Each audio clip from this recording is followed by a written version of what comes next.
രണ്ടാഴ്ച വീട്ടിൽ നിന്നതിന് ശേഷം കോഴിക്കോട്ടേക്ക് വരുന്ന കാഴ്ചയാണ് കേട്ടോ ഈ കാണുന്നത്. ഉണ്ണേട്ടൻ ഞങ്ങളെ പിക്ക് ചെയ്യാനായിട്ട് റെയിൽവേ സ്റ്റേഷനിലേക്ക് വന്നിട്ടുണ്ടായിരുന്നു. പപ്പേനെ കണ്ടപ്പോൾ ഏമിക്കുട്ടിക്ക് ഭയങ്കര സന്തോഷമായിരുന്നു. ഞാൻ എൻ്റെ ഒരു കാര്യം ആലോചിച്ച് നോക്കുക, കുറേ വീഡിയോസൊക്കെ പോസ്റ്റ് ചെയ്താൽ പിന്നെ ഓട്ടോമാറ്റിക്കലി എനിക്ക് കുറച്ച് ഗ്യാപ്പ് വരും. ഇതൊക്കെ തന്നെയാണ് കാരണം. എന്ന് കരുതി വീട്ടിൽ പോകാണ്ടിരിക്കാൻ പറ്റുമോ? അതും ഇല്ല.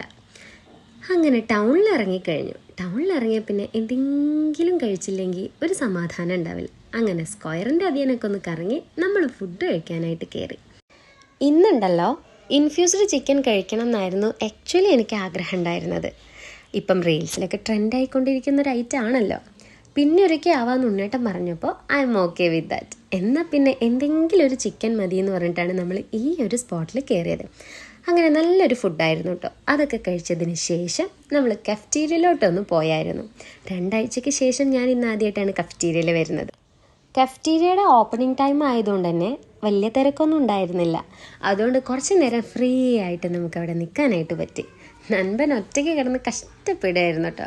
അങ്ങനെ ഏമിക്കുട്ടിക്ക് കുറേ ചോക്ലേറ്റ്സ് ഒക്കെ എടുത്തു കൊടുത്തു. ഏമിയും പപ്പയും എന്തൊക്കെയോ അവിടെ നിന്ന് എടുത്ത് കഴിക്കുന്നുണ്ടായിരുന്നു. അങ്ങനെ കുറച്ച് നേരം ഫ്രീ ആയിട്ട് നമ്മൾ അവിടെ നിന്നായിരുന്നു. ഓൾറെഡി ഞാൻ ഫുഡ് കഴിച്ച കാരണം ഫുഡൊന്നും വേണ്ടാന്ന് നൻപനോട് പറഞ്ഞിട്ടുണ്ടായിരുന്നു. എന്നാൽ പിന്നെ ഏതായാലും ചെന്നതല്ലേ, ഒരു കോഫി കുടിക്കാമല്ലോ എന്ന് വിചാരിച്ച് നൻപനോടൊരു കോഫിയൊക്കെ ഉണ്ടാക്കി തരാൻ പറഞ്ഞ് നമ്മളൊരു കോഫിയൊക്കെ കുടിച്ചായിരുന്നു. അതിനുശേഷം നൻപനോട് ടാറ്റാ ബൈ ബൈ പറഞ്ഞ് നമ്മൾ നേരെ വീട്ടിലോട്ട് പോയി. ഇനി വീട്ടിലെന്താ ഉണ്ണിയേട്ടൻ കാട്ടിക്കൂട്ടി വെച്ചേക്കുന്നേന്ന് അറിയില്ലല്ലോ. അങ്ങനെ വീട്ടിലെത്തി മുകളിൽ കയറി റൂമൊക്കെ തുറന്നു നോക്കിയപ്പോൾ ആഹാ, നല്ല ഭംഗിയുണ്ടായിരുന്നു. ഇനി ഇതൊക്കെ ഒന്ന് വൃത്തിയാക്കിയിട്ട് വേണം ഒന്ന് ഫ്രീ ആയിട്ടിരിക്കാനായിട്ട്. കുറേ ദിവസം വീട്ടിൽ നിന്നാലും ബുദ്ധിമുട്ടാണേ. അപ്പോൾ ഇത്രയൊക്കെ തന്നെയുള്ളൂ. അടുത്ത വീഡിയോയിൽ കാണാം. ടാറ്റാ.